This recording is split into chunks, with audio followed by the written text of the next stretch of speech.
For 2 years, Charlotte wrote letters to Brussels. Soon replies ceased to come. Professor Heger shied away from his former pupil's violent emotions. His wife collected the torn sheets of paper secretly and stitched them back together. It was not until after her death that Constantin Heger found 4 of the letters that she had saved and threw them away again. This time the evidence of Charlotte's unhappy passion was saved by the Heger's daughter.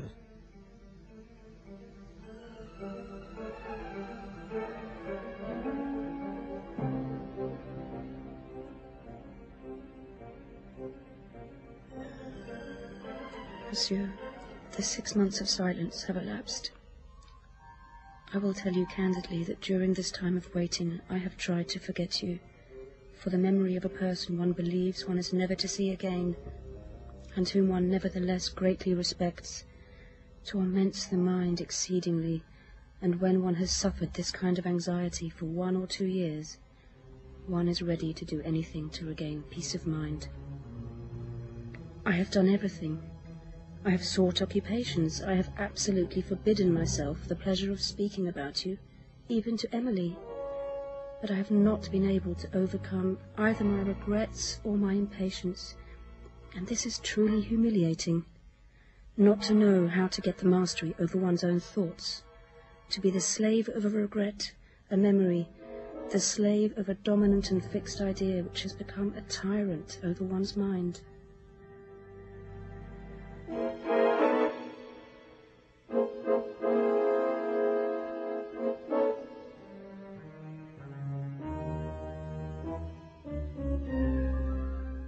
Charlotte was a tiny woman, and she was not very beautiful, and she was always very aware of her lack of good, conventional good looks, and it was something that dominated her life.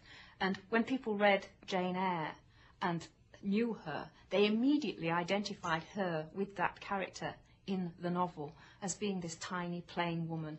And I think one of the most interesting things that was ever said about her was what George Smith, her publisher, said, which was that he thought that she would have given all her fame and all her intellect just to have been beautiful, because she always felt as an outsider and that she was different from everybody else.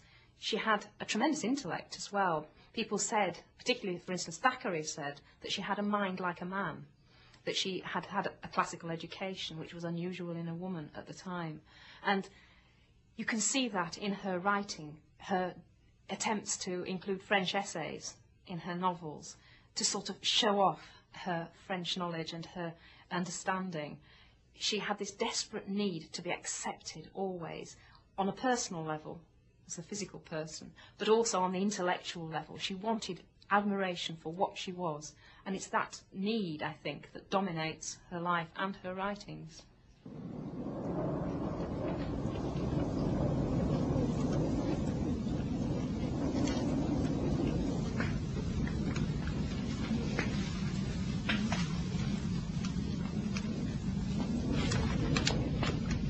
In Charlotte's classic Jane Eyre, it is flames which free the lovers from the bonds of social inequality. The fire at Edward Fairfax Rochester's country estate, which was set going by his lunatic wife, who had been kept under close confinement in the attics, erased the sinister past of the aristocratic and haughty master of Thornfield Hall. The catastrophe means that the way is open for Jane, the woman Edward Rochester loves, to achieve the fulfillment of wedded love. Jane was not only almost plain, but also merely the governess at Thornfield Hall. Rochester's moral standards were more lax.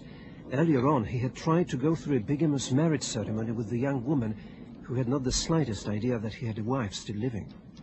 Not until his legal wife is dead, and he himself, proud, powerful Edward Fairfax Rochester, has been blinded by a falling beam during the fire, does Jane, who is as obstinate as she is virtuous, dare to express her feelings for him.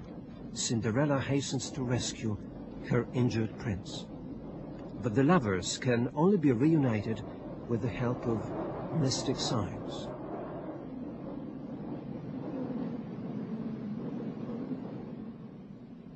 I was in my own room, and sitting by the window which was open.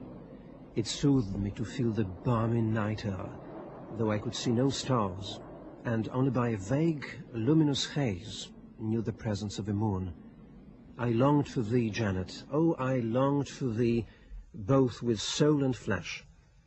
I asked of God, at once in anguish and humility, if I had not been long enough desolate, afflicted, tormented, and might not soon taste bliss and peace once more.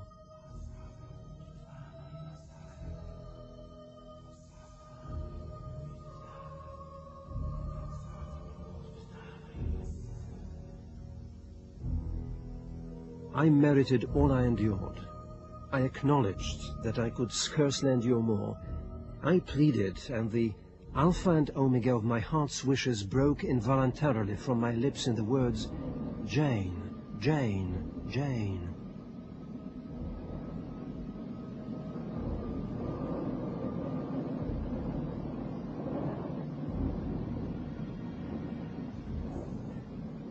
I saw nothing, but I heard a voice somewhere cry, Jane, Jane, Jane. Nothing more. Oh, God, what is it? I gasped. I might have said, where is it? For it did not seem in the room, nor in the house, nor in the garden. It did not come out of the air, nor from under the earth, nor from overhead. I had heard it, where or whence were ever impossible to know, and it was the voice of a human being, a known, loved, well-remembered voice, that of Edward Fairfax Rochester, and it spoke in pain and woe, wildly, eerily, urgently. Rochester is Charlotte's great romantic hero. He's very much a continuation of the Zamorna figure that she had created in childhood. Jane Eyre was considered a very shocking book when it was first published. In fact, people like Mrs. Gaskell refused to allow their daughters to read it because they thought it would pervert them morally. The whole idea that this married man should conduct an affair with an unmarried governess who was so much younger was deeply shocking. At the time, it was seen very much as being male literature. It was considered it must have been written by a man because only a man could have invented such shocking scenes.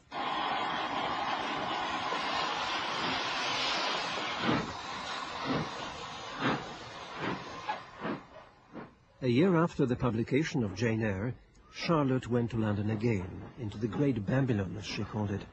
She knew from an exchange of letters with her publisher what the reactions to her first published novel had been like. She was probably happiest about William Makepeace Thackeray's comment.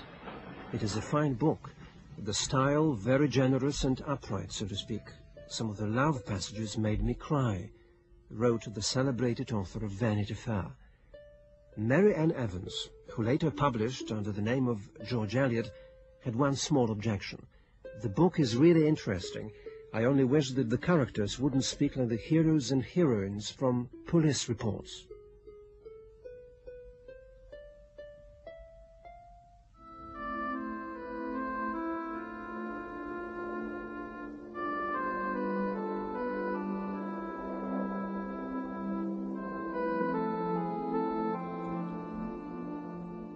Charlotte was not able to enjoy her new literary success to any extent, as death had entered Haworth Parsonage. The first victim was Branwell, who died as a result of his excesses in drink and drugs. Emily's tuberculosis entered a fatal phase.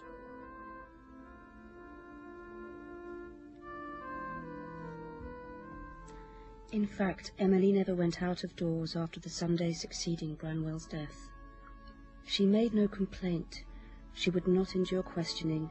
She rejected sympathy and help. Many a time did Charlotte and Anne drop their sewing or cease from their writing to listen with wrung hearts to the failing step, the laboured breathing, the frequent pauses with which their sister climbed the short staircase. Yet they dared not notice what they observed, with pangs of suffering even deeper than hers.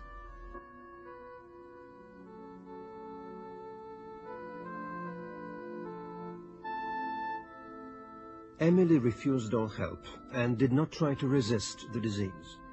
She died of tuberculosis in December 1848, just under 3 months after her brother's death.